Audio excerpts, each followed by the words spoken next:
नमस्कार प्यारे बच्चों, मैं संदीप शर्मा श्री राम ऑनलाइन क्लास में आपका स्वागत करता हूं।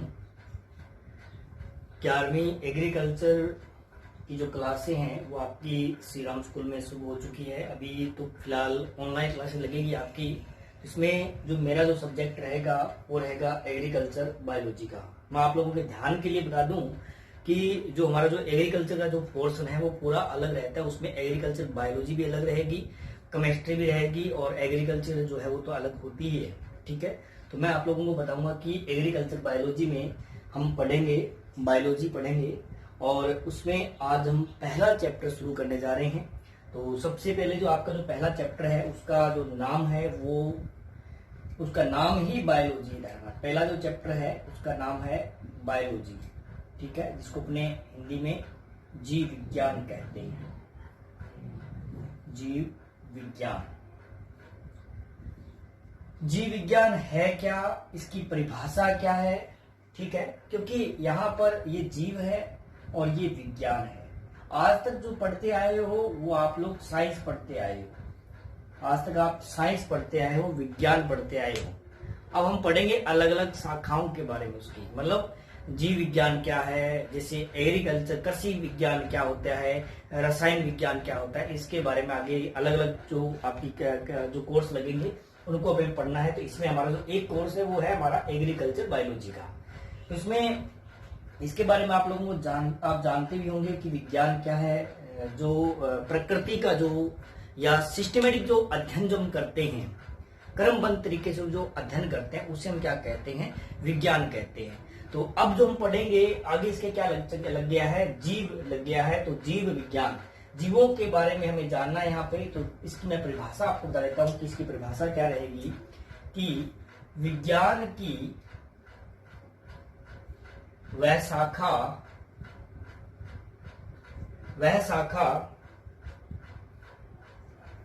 जिसके अंतर्गत संजीवों के उद्भव, विकास, संरचना व समस्त जैविक प्रक्रमों का अध्ययन जो होता है,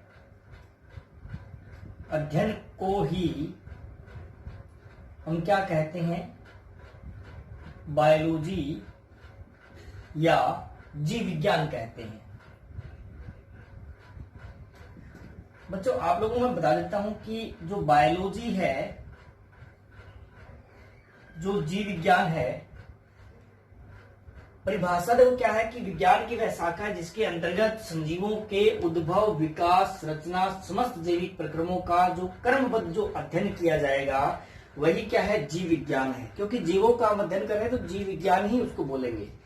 तो जीव विज्ञान के जनक कौन है, फादर ऑफ बायोलॉजी कौन है, इसका जो जनक जो है उनका आप लोगों ने पहले छोटी क्लासों में आपने थोड़ा बहुत आपने कभी नाम सुना होगा। उनका नाम है अरस्तु, इंग्लिश में इसको एरिस्टोटल भी कहते हैं। और इसकी जो शाखाएं हैं, बाकी बहुत सारी शाखाएं हैं जो अपने इसके बारे में आगे बात करेंगे हम, ठीक है। जो मेन जो शाखाएं हैं वो है तो इसकी है जूलॉजी, जिसको अपने प्राणी विज्ञान कहते हैं, और इसको दूसरी जो शाखा है उसको हमने वनस्पति विज्ञान कहते हैं, वनस्पति विज्ञान। हालांकि ध्यान रखना बेटा, यहाँ पे ये मैं यहाँ पे दो ही शाखाएं इसलिए बता रहा हूं कि इसकी जो दो शाखाएं हैं वो मेन शाखाएं हैं, और बहुत सारी शाखाएं उसके बारे में मैं अभी आगे इसी क्लास के अंदर मैं चर्चा करूंगा। इसको इसको जूलॉजी भी कहते हैं, जूलॉजी भी कहते हैं, और इसको हमें बॉटनी भी कहते हैं, ठीक है।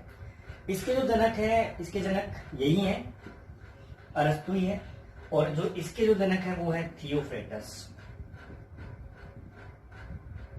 क्योंकि हम हमारे जो सब्जेक्ट है उसके बारे में शुरुआत करने जा रहे हैं, तो हमें उस सब्जेक्ट के बारे में पता होना चाहिए कि उधर उसका फादर ऑफ कौन है, उसका फादर कौन है, यानी उसका जनक कौन है, और उसकी शाखाएं कौन सी है, उसकी डेफिनेशन क्या होती है, उसमें हम क्या क्या हम पढ़ेंगे, इसके बारे में हमें नॉलेज होना बहुत ज्यादा जरूरी है। तो ये जो मैंने भी आपको जो बताया है, और इसके बारे में ध्यान रखना कि जो अरस्तु जो है वो प्राणी विज्ञान के जनक हैं। क्यों है? क्योंकि इन्होंने जूलॉजी के अंदर ज्यादा अध्ययन किया था और काफी एक्सपेरिमेंट किए थे और सबसे पहले किए थे, इसलिए इनको बायोलॉजी का जनक भी कहा जाता है और जूलॉजी का भी। और जो थियोफ्रेटस थे, उन्होंने क्या किया था, बोटनी पर बहुत लंबा काम किया था, काफी बड़ा काम किया था, इसलिए उनको क्या कहा जाता है, थियोफ्रेटस को वनस्पति विज्ञान का जनक कहा जाता है। इसके अलावा ये जो अरस्तु जो है वो अपने भ्रूण की जो होती है, जिसको एम्ब्रियोलॉजी कहते हैं, उनके भी जनक हैं ये। क्यों है? क्योंकि इन्होंने जो मुर्गी का जो अंडा है उसमें अपने एम्ब्रियो का अध्ययन किया था, स्टडी की थी, यानी जो भ्रूण का जो अध्ययन किया था। तो अरस्तु ने मुर्गी का जो एम्ब्रियो जो होता है, जिसको अपने भ्रूण कहते हैं, उसका भी अध्ययन किया था, इसलिए उनको क्या कहा जाता है, एम्ब्रियोलॉजी का उनको क्या कहा जाता है, जनक भी कहा जाता है। ठीक है, तो अब हम कुछ शाखाओं के बारे में बात करेंगे, बायोलॉजी की कौन कौन सी शाखाएं हैं पहले चैप्टर के अंदर। तो जो शाखाएं हैं वो है, पहली जो शाखाएं हैं, यानी जो बायोलॉजी की जो ब्रांच है, बायोलॉजी की शाखाएं, तो सबसे पहले देखो वही आएगी, आपको पता है पहली जो आती है वो आएगी जूलॉजी, जिसको अपने कहते हैं जंतु विज्ञान। दूसरी जो आएगी वो क्या आएगी, वनस्पति विज्ञान। ठीक है, तीसरी जो आएगी वो क्या आएगी, सूक्ष्म विज्ञान यानी माइक्रो बायोलॉजी। और जो चौथी आएगी वो आएगी अपने आकार की, मॉर्फोलॉजी। और पांचवी जो 5 नंबर पे जो आती है वो आती है शरीर रचना विज्ञान। 6 नंबर पे जो आती है वो आती है औतिकी, उत्तक के बारे में, संरचना का हम उत्तक के बारे में हम बात करेंगे। 7 नंबर जो आएगी कोशिका विज्ञान, सेल बायोलॉजी जिसे कहते हैं हमने। 8 नंबर पे जो आएगी वो क्या आएगी, जेनेटिक्स, आनुवांशिकी। 9 नंबर पे जो आएगी वो क्या आएगी, फिजियोलॉजी, कार्य की। फिजियोलॉजी क्या है, दोनों की आ जाएगी, जैसे जंतुओं की भी आ सकती है और वनस्पति की भी आ सकती है, दोनों की आ सकती है। और इसी तरह से आगे हम आती है इसके अंदर, जैसे अगर हम किसी भ्रूण की चर्चा करें तो उसको हम क्या बोलेंगे, भ्रूण की विज्ञान कहते हैं। जैसे मैंने अभी आपको बताया था कि जो अरस्तु है, इनको भ्रूणकी का जनक भी कहा जाता है। क्यों अरस्तु को मैंने क्यों जरूर बताया, क्योंकि बायोलॉजी के जनक भी वही है, जूलॉजी के जनक भी वही है और भ्रूणकी के हैं, क्योंकि उन्होंने जो मुर्गी का जो भ्रूण था उस पर उन्होंने स्टडी की थी। फिर आगे जो आता है वो आता है टैक्सोनॉमी, जिसको अपने वर्गीकी भी कहते हैं। 12 नंबर पे आती है इकोलॉजी, जिसको अपने पारिस्थितिकी तंत्र कहते हैं। इसके अलावा है उद्विकास। ये सारी हमारे पहले चैप्टर में सारी चीजें दे रखी है और उन्हीं को मैं यहाँ पे बताने जा रहा हूँ। ठीक है, और कीट विज्ञान है, कीट विज्ञान। 15 नंबर पे रहेगा जीवाश्म, जीवाश्म विज्ञान। 16 नंबर पे रहेगा रोग विज्ञान। और 17 नंबर पे जो रहता है वो रहेगा परजीवी विज्ञान, परजीवी विज्ञान। 18 नंबर पे जो आएगा वो आएगा मत्स्य,